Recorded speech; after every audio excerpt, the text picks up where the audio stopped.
I guess the question is, will the cameras cut to Taylor Swift Yes. during the Usher performance? Of course they will. Usher is a sideshow. Like the people would rather see Taylor standing in her suite looking at whatever she's looking at than see Usher.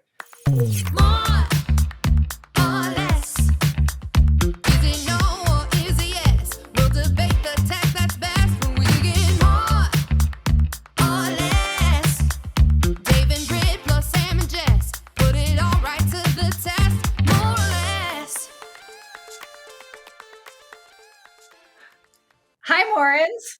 Oh my gosh, we're in person. We're in person. We're together. It happened. Look. It turns out we know each other. Shazam! We're Shazam. here. Where And are what is we? Sam wearing? Well, Let's not talk about that. Let's get into. I think we should say it's not just us this year. well, first, welcome to another episode of More or Less. As promised, we're bringing this episode to you from a conference on the slopes of the Jackson Hole Ski Mountain, a conference called Lessinfest, and we'll just leave it at that for now. But we are very excited for the episode this week. We have a lot to cover in tech news, and we have some special guests. So without further ado, special guests will play on the music. We have to introduce them individually. Okay, first we have creator, filmmaker, wearer of sunglasses, Casey Neistat. Oh, 12.5 million YouTube followers. Thanks. Good to see you guys. So this is our Happy to be fifth back. wheel, and today we actually also have a sixth wheel. Welcome, Ricky Van Veen. Oh, Check that out. Woo! Thanks for joining us, guys. If I could just paint a picture for the listeners at home that don't have the optional video feed, we're sitting in the corner of a hotel room. We have two microphones, none of which are pointed at our mouths. We're using the house lights as lights, and we have 6 chocolate-covered strawberries on the table. Is this insulting to you as a filmmaker? This It hurts me so much. It hurts you so Can I point out much. that the 6 strawberries are for the 6 of us? It's Really? kind of a That is- perfect thing. that's- Yeah. When you're a guest on our show, we treat you like Clearly. royalty. Royalty. Well, thank you for that scene setting, Casey. Yeah. And thank you guys for being here. I know you're avid listeners and fans of Well, the pod. I actually have a question for you guys, if I may. You may, Please. you may. Because Yeah. I've been wondering this. Which came first? The title of the podcast or the idea to do a podcast? Like, we have such a great title. We have to do a It's podcast. definitely the title. Yeah. It's totally the Ding, ding, title. ding, ding. Okay. Because I wanted this because a lot of times, like when I used to read movie scripts, like one time I read a script called Sweet Child of Mine. And the plot was a baby was conceived at a Guns N' Roses concert and they need to find the dad or whatever. And I was like, oh, this was like a title. And then they're like, let's make a movie. We got a great title. And I thought the same thing about your podcast. There's another story about titles that I always think of, which is, I don't think it's apocryphal, but it's a piece of Hollywood history, that The Hangover was passed on by a studio because they couldn't get the title What Happens in Vegas, which was an Ashton Kutcher movie. Came out like a year later. So titles are so important. And I think this is such a great title. You would be fools to not do a podcast. What do you think about the title Less is More? I don't like it. Okay. Mm. So we're sticking with the correct. Yeah, because this isn't less is more. This is more or less. Like, It's a debate. It's a choice. It's a premise. It's a title and a premise. It is. Yeah. And we definitely stick to the premise in 100% of our episodes. Very consistent. Yes. Okay. So, to all of you out there, we are going to spend the bulk of our pod today talking about something both these guests are experts in, which is the future of creation. Wait. We just had someone knock at the door. The seventh wheel is here. And more strawberries Please be room or service. It's Please be room room service. MrBeast is here. Oh, It was Was just that a ice. turn down service? We should have had them in. Yeah, absolutely. Should we bring her on? Yeah. Yeah, tell her back. You can I think she might. Yeah. we need to get her to like sign a waiver. Okay, Guess what we were you talking never about? know. I was talking about what we're going to do today. I like to give people a roadmap. One of the points of feedback is that people want a little more of a roadmap. So we're going to chat a little bit about some of the big headlines in the news. And then we are going to get into the future of creators, celebrity, fame in this moment. We can talk about AI or not. And of course, our bridge to this is, of course, the Super Bowl and Taylor and Travis. So I will connect those things as a preview. But what we really want to tap these two brains on is a theme we come to time and again in this podcast, which is, how is the world of creators changing? How is the world of media changing? And what, like, both as consumers of that information, but we have a lot of creators who listen to this pod too. What is working in this moment? What are the strategies? Or people that invest in creators. That sounds fantastic. That sounds fantastic. Yeah. Great. Would you have liked me to email that to you before? No, this absolutely moment? not. I think there's a real lack of spontaneity in the podcasting space. Yes. It's always welcome. It keeps things fresh, spicy. Okay. Well. All right. So what happened in the tech world, Jess? What happened in the tech world this week? Well, we had a big decision related to in the Muskverse that Tesla shareholders sued Elon Musk over his pay package. And the Delaware court said, you're right, shareholders. You, Elon Musk, cannot make that much money. The company has not adequately defended that level of comp. So I think this is kind of interesting because we've been tracking Power of Musk Inc. for some time. And I don't know what you guys think. Is this a sign that there's some like chinks in the armor, or, are we still going to be talking about Elon Musk? Well, I think two things can be true at the same time. One is that there's no question that basically it was pretty incestuous board decision, right? And the independence of the directors, et cetera, is pretty obviously a challenge, and especially when you're giving someone a $50 billion pay package. Two, I think this is the other interesting part. My bet is that if you told Tesla shareholders that you're right, too much money, let's go back to that decision point. Would you like Elon for $50 billion or not Elon for $50 billion? That if they just had to replay it, they'd say, sure, give Elon $50 billion. This thing's appreciated dramatically. It's just a small tip off the top, and I'd rather lock it in and make it happen. So it's a hard one, right? Because I think it's a ridiculous. The process was clearly broken, and like clearly it was an inside deal. But on the flip side, I think if you ask most shareholders, it's actually been fine for them. It's good for them. Well, there's some shareholders who were. Well, yeah, but shareholders will sue about anything, right? Someone's going to come up with a lawsuit for anything, right? It doesn't. I actually think, again, if you did the counterfactual and you said, we go back to the date, would you like Elon in? It's going to cost you $50 billion. Or, you know what, you're right, that is too much money. Let him leave and let's just see how this plays out. They'd say, no, we'll take Elon based on I thought you were going to tie it to your favorite theme of governance and how. Oh, governance, yes. That is my favorite theme. Yeah. Governance is fun. Was this a nonprofit board that was overseeing the corporate board? Well, I just think that's as you guys know, that's the theme of the year. It's Harvard, it's OpenAI, it's FTX. I think it's even, absolutely. But it hasn't come for Elon yet in a big way. So I guess that is the question. Should we ask our guests when was the comp package initially agreed upon? A while ago, I believe. Unless, we'll check. Let's check. We can do that using the internet for that. This is good. I believe it's 2018. Yeah. Thank you. Then I couldn't agree with you more. It's like he fucking delivered. What do you want? Yeah, or it's even not only that he delivered, it's like, would you, if you played it again, take the risk of him not being there and see what happens? Right. Could anybody else have executed in the same? The answer is maybe someone could have executed the same or better, right? There's a lot of Elon show that might not. Don't but you think Elon would you take the risk? Stayed in the game at $40 billion? I mean, who knows? What do you think he would have stayed in the game at $30 billion? Well, I just think that the question in my mind is on the flip side is wouldn't the same shareholders sue about 30 billion or 40 billion? It doesn't it's just a large, ridiculous number. It's not it's a large number. I bet you could sue over 10 billion. They're all ridiculous numbers, right? The question is you want the guy in or you want the guy not in? Does this give precedent to other CEOs of his stature that are going to do this as well? This is a good question. And how many startups aren't going to incorporate in Delaware going forward? Well, that's it'll be Nevada or Texas. Yeah. I don't know. Is what that's what Elon's pushing. And if you're a startup founder, you follow Elon, and you have the choice, maybe you'll do that. Yeah, I think as I'm not an expert on this, but as I understand the story, it's less about the number and more about the process of approving the number. So I think if you're a CEO right now and you're doing a comp package, you probably want to make sure that is completely buttoned up according to the Delaware Chancery Court or whatever. That's probably gonna be the biggest effect. Yeah, and I will say it is funny. Delaware keeps fucking Elon, right? Delaware is why he had to do the Twitter thing. Right, they sued him into buying the company.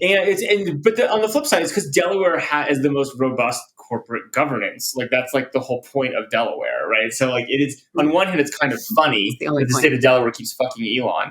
And on the other hand, it's like obvious because Elon keeps playing with the lines of extremism around corporate governance, and they're like the last line of legitimate defense. Yeah. Okay. We can say watch this space because I think it's going to be interesting, and these are the right questions. One more headline before we go deep. Amazon, after trying to buy a Roomba, iRobot, the maker of a portable. We own Roomba. How would you describe it? Vacuum cleaner doesn't do it justice. Robot vacuum. It's a robot vacuum, and they have a robot mop too, by the way. Oh, we invested in these heavily during COVID. That's undersold. So just decided amid a lot of scrutiny from the EU and, according to the information, the FTC in the US, they said, no, thank you. We will not buy this vacuum company. I don't think this matters one iota to Amazon, but obviously it kicked off a big wave of how can we do business in a world where... Well, and Roomba is just not a good business to like lay off. Yeah, I don't know. But following Adobe and Figma breaking up, obviously, I think Aaron Levy on Twitter or someone basically said the point, like there just is no, everyone's made this point. He said it pithier, but like there's just no ability to do any acquisitions, period. What do we think? Yeah, I mean, obviously this is going to increase, just throws even more cold water on the acquisition ecosystem. I mean, across the entire venture capital ecosystem, I think this is just not great for innovation. I think there's going to be entire categories where people are going to be asking questions whether they should even start companies. And that seems really suboptimal. Maybe. So the third major thing that happened over the last week, of course, was that with the Kansas City Chiefs and the San Francisco 49ers, woo-hoo! Thanks for the hat, Dave, headed to the Super Bowl, we have Taylor Swift in her first year in the NFL going to the Super Bowl. So this is huge. But if I may be so bold, I think the real winner of the Super Bowl 2024 is going to be Usher. No. And here's why. Halftime performer. He's got the most eyeballs ever on him. He's got the suburban moms and their teenage daughters watching the game who otherwise didn't care about football, but then maybe the mom remembers she actually liked Usher in like the late 90s, early 2000s. He has a renaissance, and this like sets off his career for the next few years. But okay, I'll take the counter. The base case is that people watch the halftime show of the Super Bowl, right? Everybody's kind of like milling around, maybe get some chips, whatever, but everyone watches it. So he would already have that without Taylor Swift. With Taylor Swift, he is now the second most important musician in the stadium. Almost that day. not. He's probably the 10th most important. But it's like, it takes away, like he's a great artist. He's like, and people are going to be focused on like, I guess the question is, will the cameras cut to Taylor Swift during the Usher performance? Of course they will. Usher is a sideshow.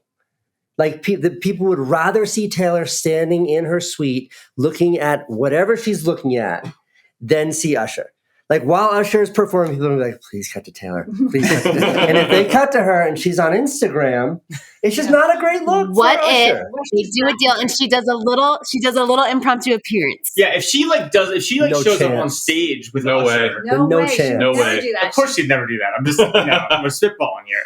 We're trying to save Usher's career. So Ricky, you have views also on like what this moment means for pop culture more broadly. Yeah, I mean, we were talking earlier. It's like, it's the Super Bowl of Super Bowls, quite literally. I think it's like maybe the biggest pop culture event in a decade or two.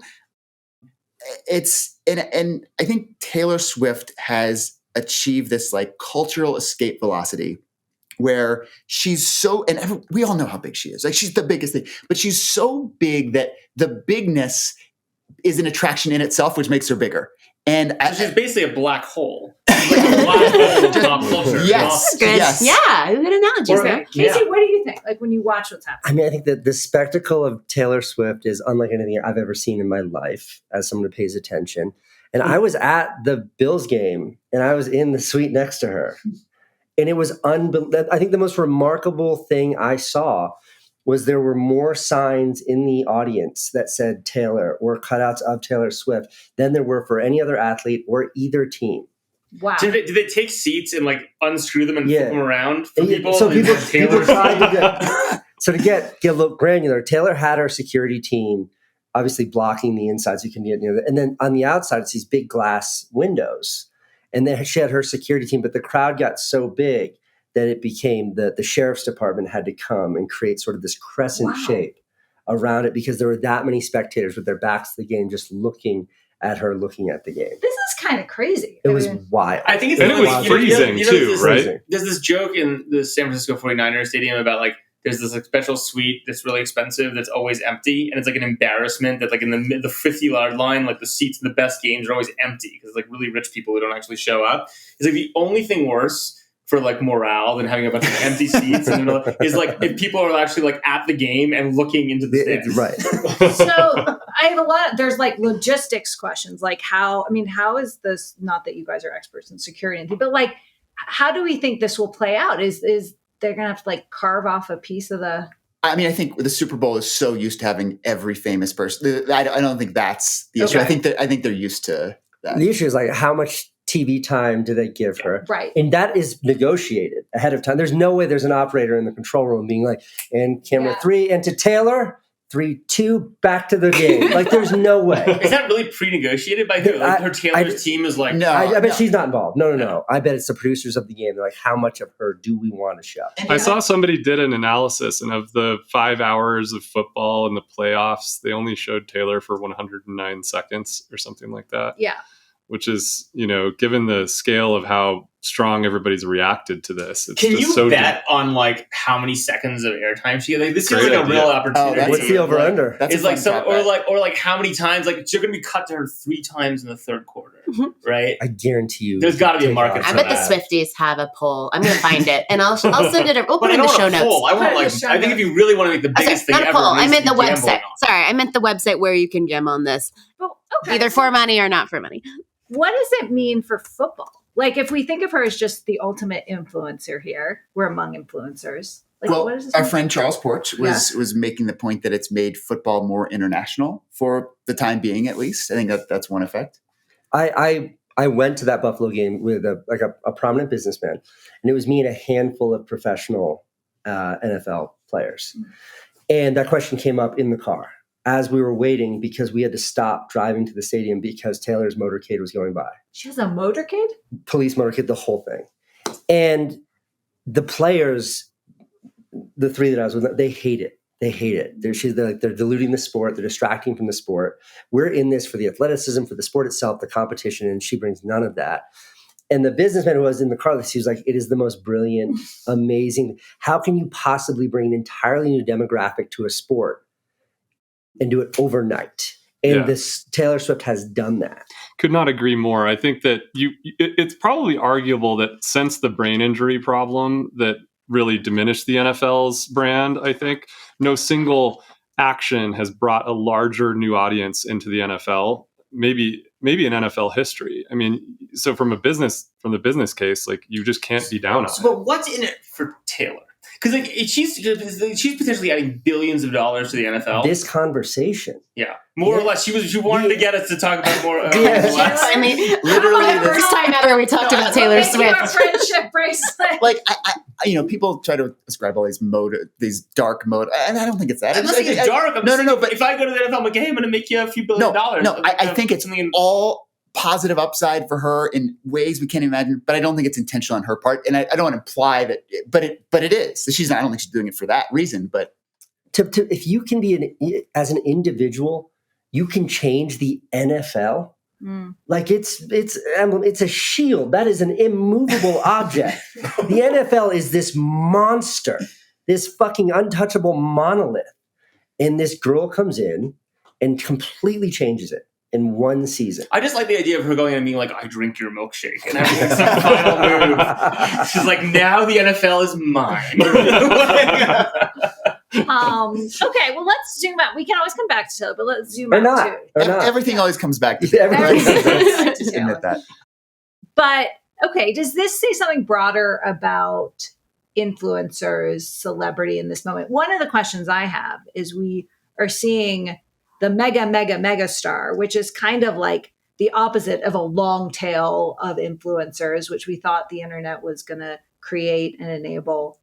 and has created and enabled. Is that dead? And is the future just more Taylor Swifts? I think it's both. I think it's a barbell, right? I think the big get bigger, and then you have this long tail of people making a living for themselves, independent creators. We all know many. We're all sitting with one. So I don't think they're mutually exclusive. Yeah, I think that, and I don't even know that there's a relationship between the two. I think that, what I'm seeing is sort of this fragmentation in the influencer, the micro celebrity or the YouTuber or the social media star space. Whereas if you think back to 10 years ago, YouTube was sort of picking winners. And they quite literally put YouTubers up on billboards saying, this person, Tyler Oakley, represents us as a platform. We worked there and did that work. Yeah. So I had the top 100 list and we did deals with them. Yeah. I had one of those deals. Great deal. And you're welcome. I appreciate that. And I think that, and jump in, but like what it felt like was by picking winners, they're really siloing what this platform is. And as YouTube stopped being this niche thing and became this all-encompassing, just sort of tidal wave, this is where video lives on the internet, it was important that it become much more fragmented. So yeah, there are celebrities that bake pies. The best pie YouTuber is out there somewhere. And that person has a strong following. And can do really well. Like that. Very, very well. And that's the difference, is that 10 years ago, if you weren't one of those people at the top, you really couldn't. There was no middle class. And we're seeing now a middle class of celebrity, of influencer, of creator. But is it even fair to call it the middle? I mean, this is the question I have is like, I totally agree with the dumbbell effect. And I think you have the people that everyone knows and everyone follows and have hundreds of millions and like whatever. It's like becomes far. You can go to any bar or restaurant and talk about like, oh yeah, I know that person with something common to talk about. And then there's your niche, more vertical, specific people. They might have a few million followers or more. You want to call them the middle class, but like a lot of them are making like millions of dollars a year. Yeah, I wouldn't call them the middle class, but yeah, I think that like, you're able to identify your audience in a much more specific way. And I think that what people are doing is they're abandoning this idea of having to be the universal creator. Universal appeal is almost taboo. If everybody likes you, you're probably doing something wrong or you're just average. So what's the Jimmy, like talk about Jimmy then, right? Because I think like you talk about universal appeal and creators, like again, he is not universal. Wait, MrBeast, how many followers does he have now? 200 million, I think. Okay. Like 250 just to ground people who don't know who Jimmy is. I got one to bring full circle. Every video he posts does more views than the Super Bowl will do this year with Taylor Swift. He will do more views with every video he posts. And doesn't he reinvest most of the capital he earns from each video back into the next video? Yeah, I mean, not the next video. I mean, at this point, he can invest in a lot of other stuff too. Yeah, but his whole enterprise, a lot of money for video, like as much as a television show. Much more, much more. But again, he has more viewers than the Super Bowl. He's not spending on the Super Bowl. How often does he make a video? I think he's been cranking them lately, but I think like more than once a month, maybe once bi-weekly. Seems like it's every 2 weeks. Yeah. So the question I was going to ask with him though, and you think about this, like that you don't have to appeal to everyone, is like he appeals to a huge number of people, right? And like, is that? I know there's a lot of aspiring MrBeasts in the world, right? And the question is like, is that a one of one? Is that a thing that is actually a path, or how do you think about that? I think it looks like this. And Jimmy, if you're watching this, which would be amazing, forgive this. Come on the pod. Forgive this comparison, but like McDonald's is a restaurant that you've never met someone in your life who hasn't eaten there, or at least knows of that restaurant. It is ubiquitous. It is everywhere.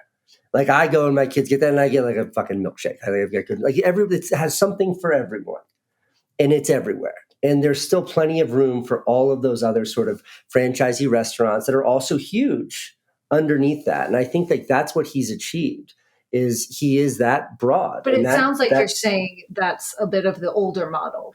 No, I think that like we started this out by your barbell comparison and saying, there's the Taylor Swifts of the world. What does that mean for the rest of creators? And I think it just means they both get to exist. Yeah. But the prior didn't used to exist. There was no middle class. There was no such thing as a small creator that was actually viable. And that viability now is really strong. Can I ask a question for both of you? I mean, Ricky, you are running partnerships for Meta. Not running. Sorry. You're in the partnerships team at Meta. I don't want to get anyone canceled here. And then, of course, Casey, as a creator, how has fandom shifted over the last few years? And headed in a direction you love as a creator? Like, is it more stalkerish than ever before? I think it's gone more to communities. And I'll give an example, a media example that I know very well. So College Humor started 24 years ago, right? Where'd you start at College Humor, for those of you who This, and I have no economic interest in it. I'm just a proud papa type of role. This year will be more profitable than it's ever been in its life. Wow. And the reason is because Sam Reich, who has been running the business for the past few years, he said, I'm going to go narrow. I'm going to focus on a core group, and they're going to pay money because they're fans. Even though they can get if they wanted to get a pirated video, they could. And the number of subscribers, I'm not going to say, would blow your mind. And they're paying, I think, like $6 a month or something like that for comedy video content. And what just happened was we were the biggest comedy brand in the world on YouTube and stuff. And we tried to appeal to everybody, and we had a big audience, but like we weren't as profitable as they are now. And it's interesting that this is happening. It doesn't happen that much in media, but there are people always cite the information. They cite Ben Thompson, and then they kind of run out of examples, But it's just to have another one that just like focus on your core and build a community. And a lot of people, it's like kind of like the public radio model. Like people will often pay just to say they're part of the club, right? Even without the tote bag. Even without the tote bag, they just want to say they're a supporter. So I think fandom is crystallizing like that.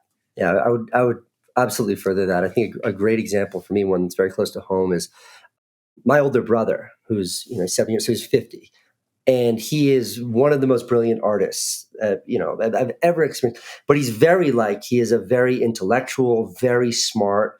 He's 50 years old. He's not a kid sitting on the edge of his bed talking about gossip. And 5 years ago, we had this discussion. He wasn't sure where to take his career as an artist and as a filmmaker and as a sort of a thought leader. And I was like, become a YouTuber. And he's like, no. Are you fucking nuts? Like, I'm like an old, like I don't fit into that world. And I was like, no, there's an audience for you. Yeah. And as long as you don't stop, you will find that audience. And he is by, MrBeast, millions of subscribers. He has a very sort of, I think he has 500,000 subscribers, which is nothing to shake a stick at. But the living that he's able to make off of that 500,000 subscribers, he has a Patreon channel. Because his audience, which is primarily male-leaning Gen Xers, much older, they see him as this unique, entirely like standing alone on a pedestal intellect, like this voice that they relate to so well that they don't find anywhere else, that they want to support him in any way they can. And with tools like Patreon, he's able to embrace that and build around that. But I don't think that he could have found success 10 or 15 years ago. And I think that we're going to see more people like him into the future. It's also, one analogy I always like to draw on this is if you think about, forget making money for a second, but just like sense of purpose and meaning and like, who are you? Like sense of identity. I always say like, a generation ago, you could be the best basketball player in your local town. And that was a thing. You're like, I'm the basketball guy. And like, that's sweet. And like the problem with the internet and, social media, et cetera, is it opened up a world where you're like, oh my God, I'm actually not that good at basketball, right? And actually there's like a lot of people who are way better than basketball, and I can't be the local basketball guy in a physical space, right? And so that got blown away, and people were super sad because all of a sudden they're like, oh shit, like the thing that was my thing is not my thing anymore. And so what's ended up happening, and I think this is actually very healthy in a lot of ways, he's like, well, physical space or a community can't define my uniqueness and value anymore. Instead, it's going to have to be my voice is going to have to be have my audience. It might be geographically dispersed, but it's going to be. I can find exactly those people and just be me. Now, I think there are some liabilities to this, right? For society, right? Like you kind of need the Taylor Swifts that we can all agree on and like have some context to talk about with each other, et cetera. But I do think that like it's as much as it was sad that you can't be the best basketball player anymore, it is kind of the kind of recovery in my mind that people are finding ways to support themselves, their voices, and like kind of embracing that more and more. Yeah. Can I ask a question about the other side of this, which I've noticed recently that a lot of very large YouTubers are actually quitting. There seems to be a trend in this, and I don't know if it's a self-perpetuating trend or what's going on. Is it like a Selena Gomez quit? Because even I know about that. No, it's like it's actually like some of these guys that are doing like big science videos. I noticed it because son really loves engineering videos and science videos, and there's some people that are, have big audiences in this realm, and they've just kind of said, like, this has gotten to be too much. Like, I can't produce the content at the speed that I need to keep up with the algorithm. And I don't know there seems to be a lot to unpack there. And I'm just curious, Casey, like what you think is going on. Yeah. I mean, like Tom Scott, who is a fantastic YouTuber, and he's kind of in that space, very big channel, very thoughtful guy. He just announced that he's sort of giving up YouTube. I don't think it's any one reason, but I do think it's a confluence of factors. And I think I'm victim of some of those factors as well. I attribute my ability to navigate them better than some to the fact that I was kind of mature in the space before I embraced YouTube. I had a TV show on HBO that I starred in 10 years before I really found success on YouTube. I was mature when I entered the space. But, for a lot of these creators, their passion or their reason why they're there typically is not the fame, it's not the celebrity of it. It's the desire to create, it's the desire to share meaningful stuff. And there's all these secondary and tertiary aspects and things that come along with being a creator that are wildly burdensome. And some are technical, like the fact that, maintaining it's undeniable. If you maintain consistent uploads, you will grow. And if you don't, you will not grow. I do not upload consistently. Like my subscriber count, which used to grow at, hundreds of thousands a month, has been stagnant. Like since I stopped, I still do great views, but it's been stagnant. And that burden is extremely heavy. Did you stop intentionally? Yeah, I stopped just because I stopped not caring about the content. Not that I don't care about the content. I do incredibly care about the content. And not caring about my audience, I care very much about that. I stopped caring about the growth. I stopped caring about that ambition to be bigger. Was there a point where you felt the daily pressure? In a way that was like, I couldn't, I think for me, and this is just speaking about me, I was extremely naive to the fame aspect of it. Like there is no fame like YouTube fame, like internet fame. The best example of this is a friend of mine has a TV show on MTV called Catfish. And he and I, when Catfish was at like its peak and I was making YouTube videos every day, we'd go for runs together. And people would go like, oh, he's the dude from Catfish. And then they'd go, oh, Casey Neistat, how's your wife Candace? How's Francine, your little daughter? I would say you cannot walk down a block in New York City without someone stopping Casey or saying hi to Casey. It's wild. It is really wild. I've spent time on some different famous people in my life, and Casey's the one by far who gets stopped the most. And it's different. If I hang around with friends that are actors, and it's like, oh, I loved you in that movie. They don't know an actor. I fucking love Brad Pitt in Fight Club. I don't know what he's like in real life. I loved him on Dave. I thought he was great on Dave, smashing his head against that wall. That should be a great rec, but by the way. There is this entitlement, which is a dirty word, and I don't mean it to be negative because I think it's not intentionally negative. I don't think it's intentionally malicious, but there is this sense of entitlement. I watch you, MrBeast, every video you post. I bought your sweatshirt. I buy your chocolate. I do all that. You owe me. And interesting. To be on the receiving end of that. Is it heavy? For me, I'm like, by the time I achieved that kind of fame, which was never sounds silly to say, but I never signed up for that. I loved it until that hit. And I was like, what is this? I was a dad. I'm almost a 40-year-old dad. And I was like, I don't want any of this. How have you dealt with it? And this is the craziest thing to say. And very few people get this, but like, I have to be in New York City. It's the only place where I feel sane. New Yorkers respect it on a level. They say hi like they know you, and that's it. Do you think that's why Taylor likes being in New York? It could be. Like, New Yorkers don't give a shit. Like, somebody's funny tweeted the other day, like, everybody in New York's famous. Why should I give a shit about you? And there's such beauty to that. When you leave, like, this is a weird story I've never told publicly. We had a little house in Connecticut, Candace and I, like in this kind of like very middle-class town. It was a house we bought that was near the beach, and it was like $280,000. So it was a very like, the rich people of the town. They were like the dentist and the guy that owned the tire shop lived next to us. We loved it there. And when this internet fame kicked in, it just kept precipitating. And then I remember the final straw was after my daughter was born. At 9:30 at night, there was a knock at the door. like an aggressive knock. And like Candace goes upstairs with the baby. I'm like, got a baseball bat, and I like cautiously open the door. And it's a woman standing there. And she's like, can you take a picture with my son? Oh my God. And I was like, this is unbelievable. You woke my newborn daughter. This is so inappropriate. This is such a violation. And she was like, oh, come on, Casey. We're from around here. We're from around here. We know you. And it was like, I don't blame her. Like, I think that she wasn't doing it to be mean. She thought that was totally fine. And in New York City, it's people get it. But no, I don't deal with it well. I have this like, I'm fucking just railroading our conversation right now. But I have this like, the people that I admire the most are like the Quentin Tarantinos or the Tom Hanks or like Steve Carell, who's got to be one of the most, I've watched every episode of The Office 50 times. Like, if he's not out promoting a movie, if Quentin Tarantino doesn't have a new movie that he needs you to know, like, where's that guy? Who's he dating? Where does he live? What is he up to? I have no idea.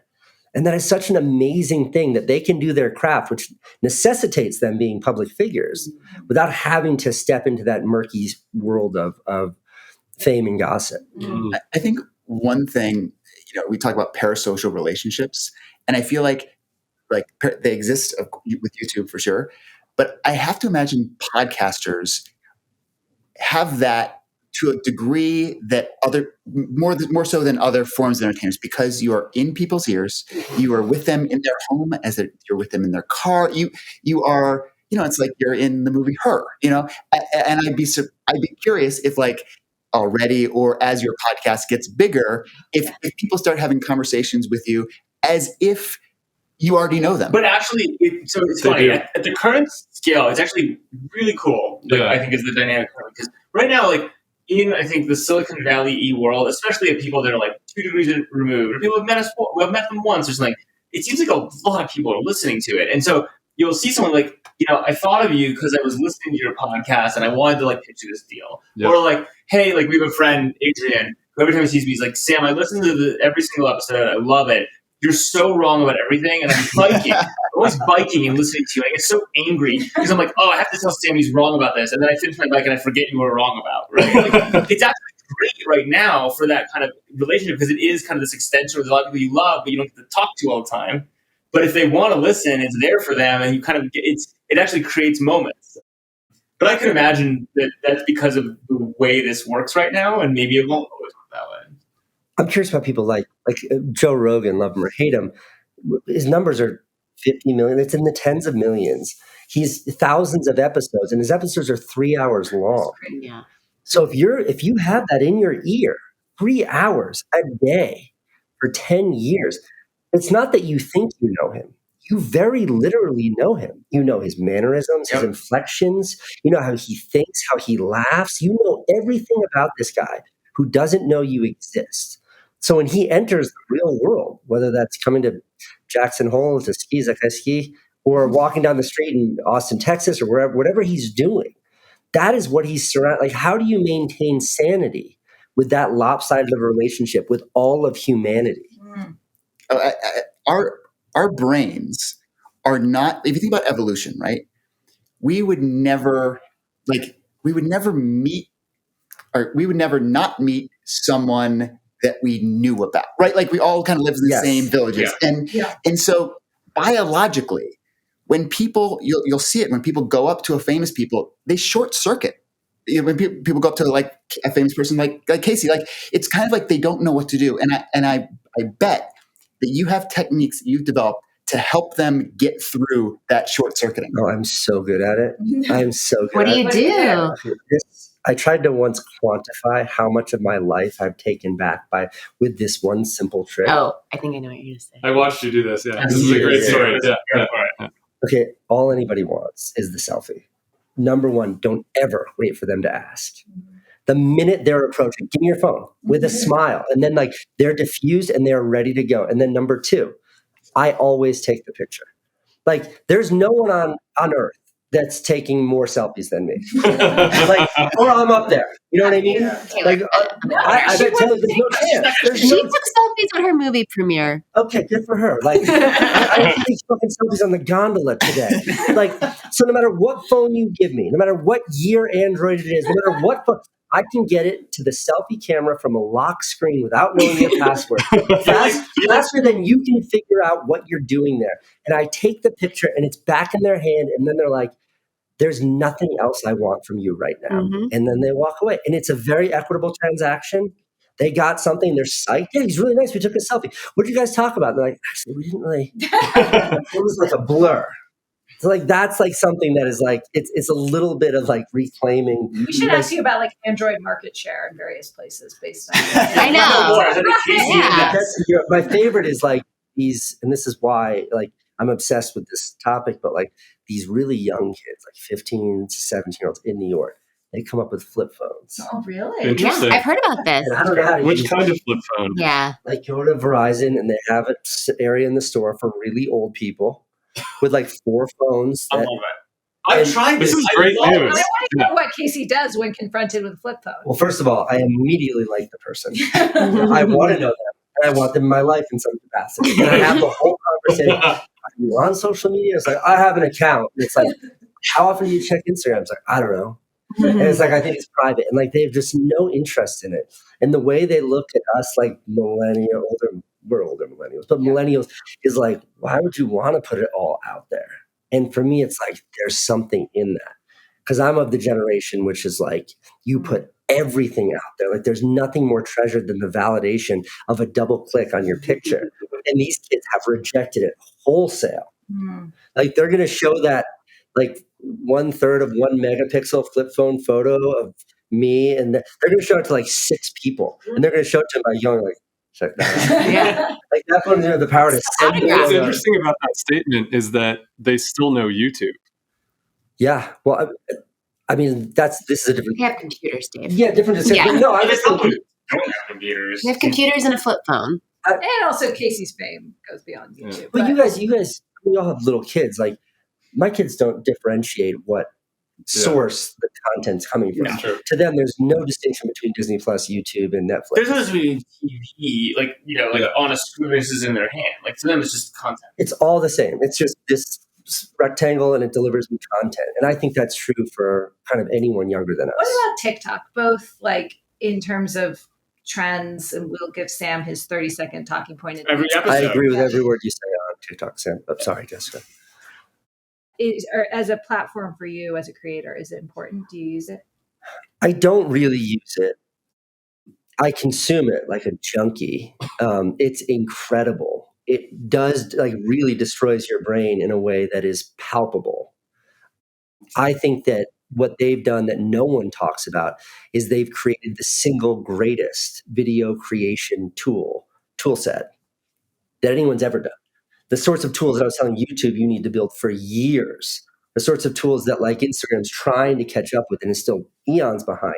Reels is like, not Reels, what's the YouTube Shorts? It's like, what are you doing? Like yours feels like a 90s version of what they've built. It's a flip phone version. It's a flip phone, but that creation tool, which nobody puts any emphasis on, it means anyone can create anything. You want a green screen, you want digital effects, you want VFX, you want access to the best music, you want it to look like this, you want different, you can do anything with that. And there's not enough emphasis on that, but I think that's like a phenomenal driver.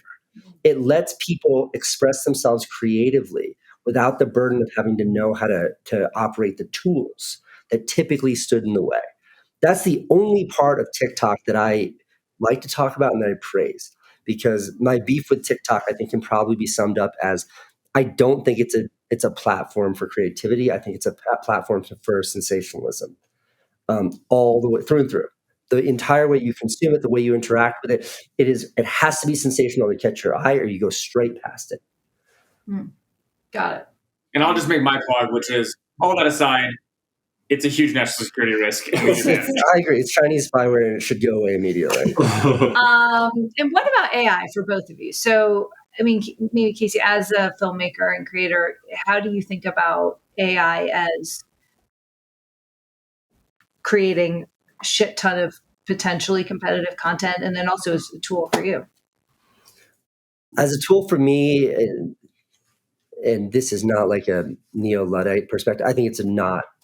I don't know a use case where it's going to help me in a practical sense. I also have no affinity for any technology. I want the technology out of the way. all of my videos are just straight cuts, which is the same way that they cut movies 100 years ago. They use tape and I use Control T. Like it's the same thing. So I don't care. Like as a creator, for me, it's uninteresting. Broadly, I think that it's going to just steamroll the bottom 90% of creators, because the bottom 90% of creators make content that's either, it's made to look like someone else's. They're sort of trying to emulate someone else. They don't know what to do. And it's just mediocre work. That's why, it is what it is. And I think that AI can replace all that immediately. But what I think it does do is it elevates people who have a true perspective. And I think that elevation is going to be quick and strong and extremely meaningful. When AI co-ops so much of news sources, where can you turn that you can trust it? I trust that individual, that person. And when that happens with creativity, it's like, I think AI made this song. But then like if you see Drake and he's like, nah, it's my song, you have a greater appreciation for that. So for me as a creator, it's like, no, this is like a blessing. This is fantastic. It's going to like get all the noise out of there. And it's going to force me to focus on the one thing that I can do uniquely because I have a unique perspective.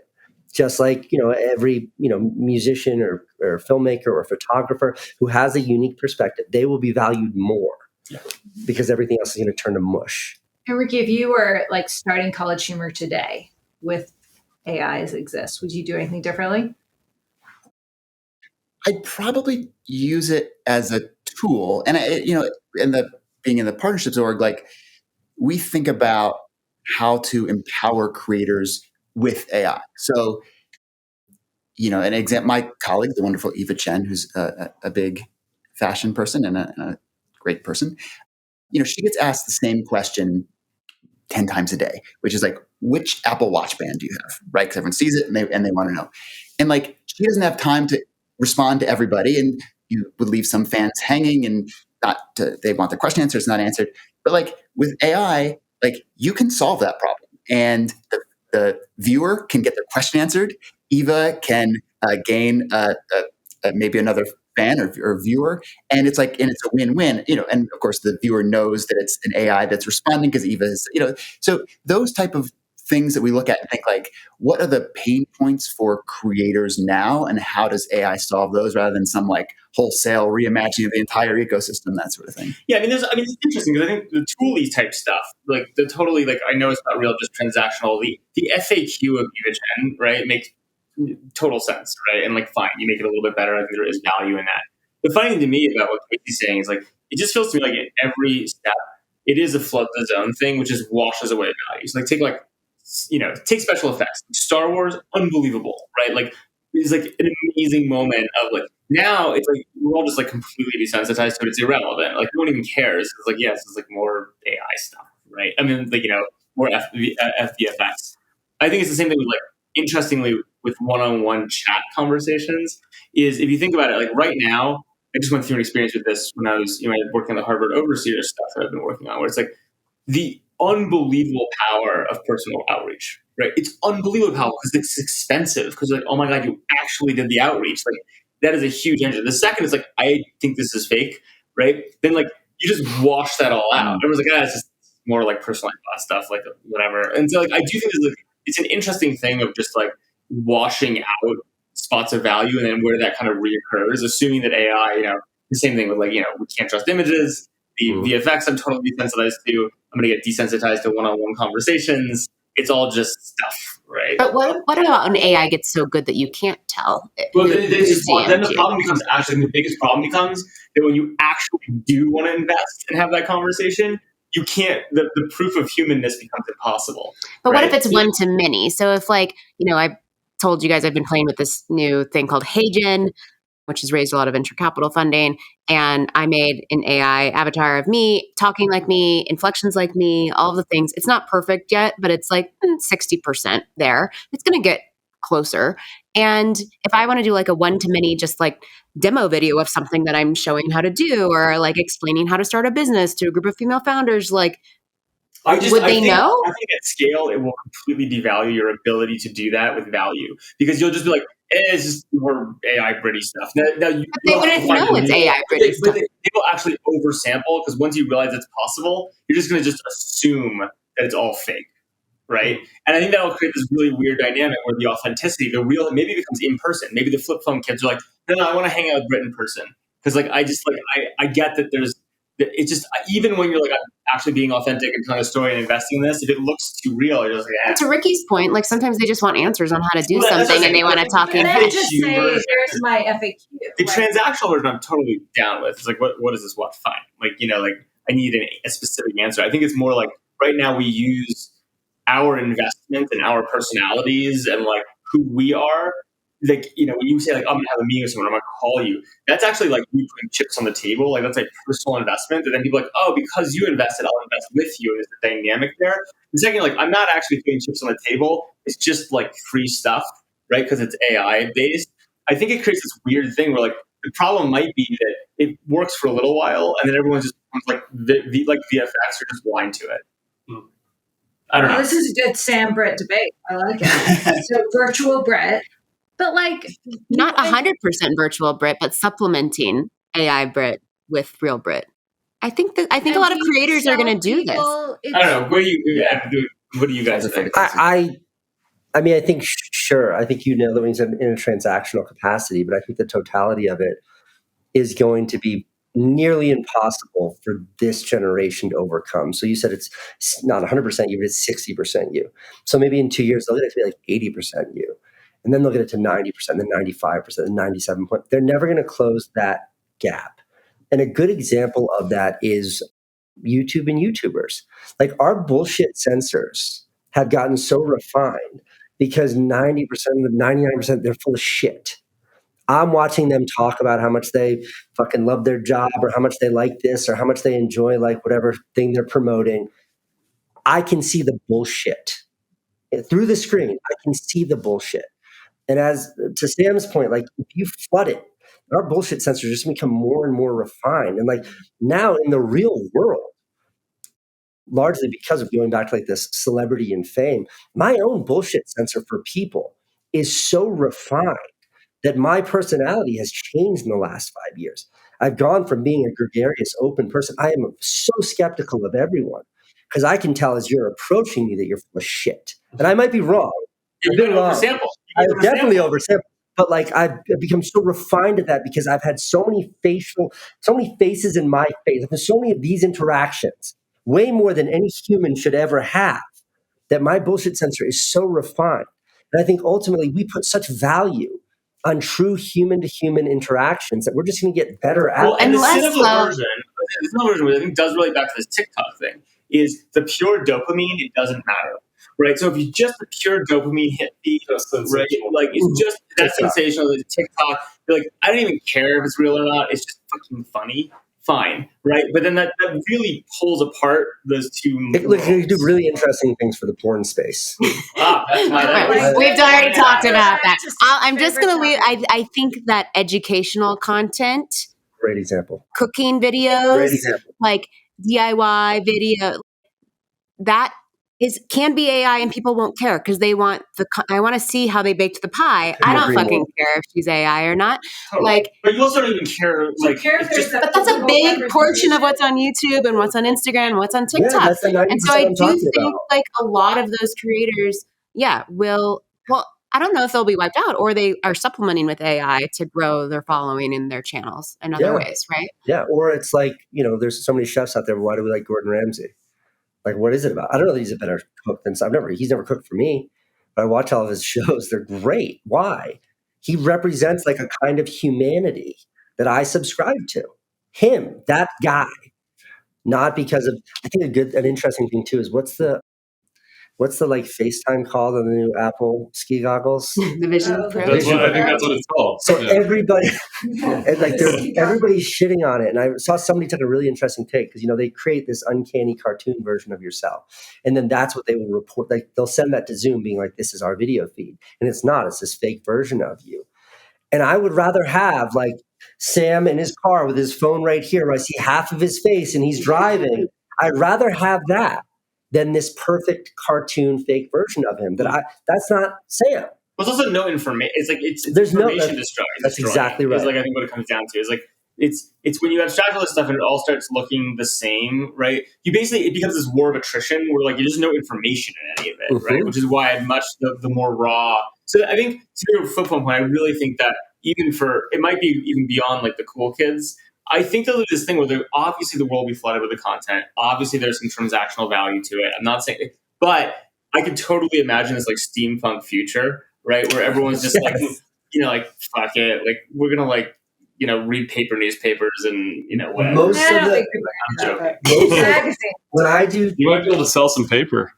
Sam, once a year, he's like, I got a brilliant idea for the information. when I do titles, like for my videos, like one of my favorite things to do is just film a piece of paper and I'm writing it.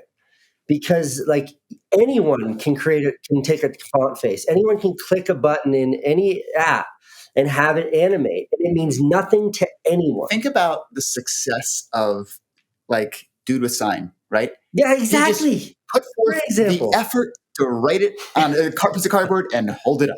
And or like how many times you'll see a photo of something clever written on a coffee house sign outside the shop. Like you could just tweet it, but no, there's something about like it's social economics. It's basically people like there's a whole economy of how much did you actually invest in something, and therefore how do I interact with it and feel with it, which like, people to Casey's point, I think are subconsciously unbelievably sophisticated at, right? And so the more you understand that, and that's why I think the AI stuff is so interesting, is you're basically just gonna take a bunch of stuff that was expensive and make it so cheap that no one cares about it. Yeah, I had a lecture that I used to give called Perfection Erases Humanity. And it was largely directed at CGI when it was exploding a dozen years ago, which is that we can now make everything perfect. And in that perfection, there's no sign of the human hand. And therefore, our relationship with it starts to fall apart. And for what's I think like Tom Cruise with his crazy stunts, I think that's actually part of the story there.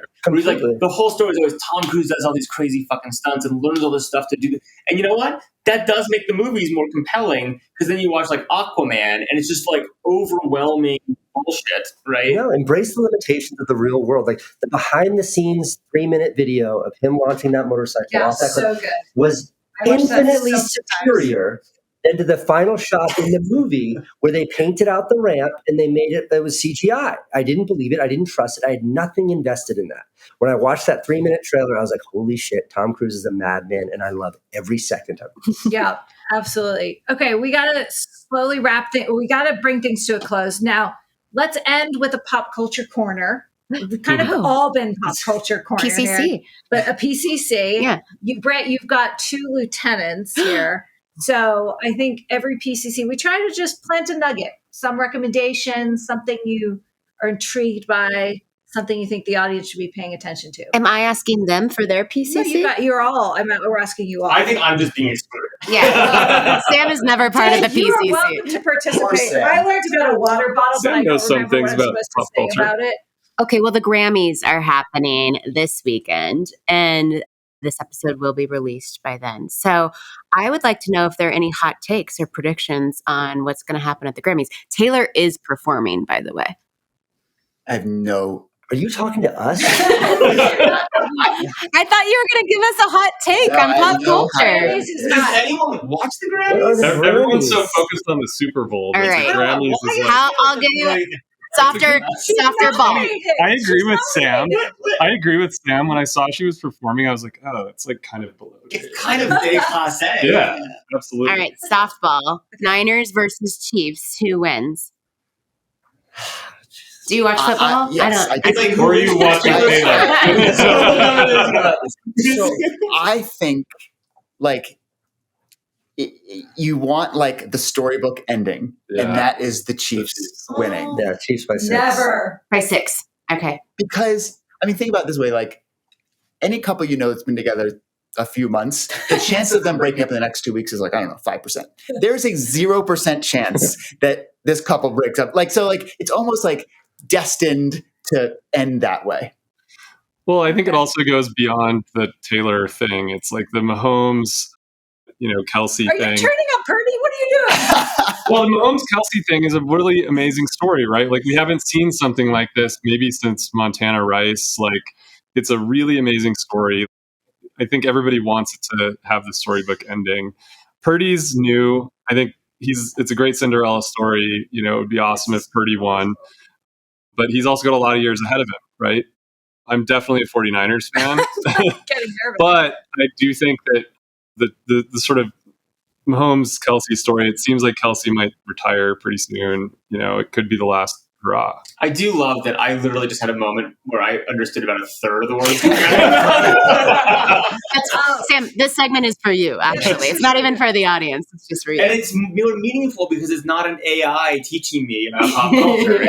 Sure. The humanity, it feels human. Teacher. Yeah. Thank you guys so much. Thanks for the strawberry. Yeah. Hey, you can take 2 if you want when you leave. You were extra awesome today. So we also want to thank our audience for tuning in every week, for watching. I got a plug. For coming up to us and talking to us. Try to remember what you're going to yell at me about. I also have to plug, actually, apropos of this combo, this week the information announced the dates for our Creator Economy Summit, one of our biggest events of the year in Los Angeles. And I believe I saw on Instagram from our team that our early bird tickets are almost out. But anyway, giving us a lot of good fodder. Oh, and this episode is brought to you by Unicorn Picnic and Shred, two of our friends who have awesome outdoor ski and winter athletic brands. Lindsay the Dyer, Shred goggles are actually, people have been asking us for more gear reviews as well. Oh yeah, we're going to start a new segment. What Ted Ligety has done with Shred is really cool. Like, they worked with MIT, they used some AI, they figured out a new goggles lens that really does work in low light and works in bright light. And you only need one lens, which I think is a really cool new innovation. Sam wears them. I do. Although I was almost banned from running today because I looked too silly. When are we going to get affiliate links for our show notes? We need to get on that. Yeah, we have a lot to get on. Yeah. Long to do list. Thank you guys for being here. Thanks for having us. We'll see you guys next week on More or Less. See ya. Bye-bye. Bye. If you enjoyed this show, please leave us a virtual high five by rating it and reviewing it on Apple Podcasts, Spotify, YouTube, or wherever you get your podcasts. Find more information about each episode in the show notes and follow us on social media by searching for @MoreOrLess, @DaveMorin, @Lesson, @JLesson, and as for me, I'm @Brit. See you guys next time.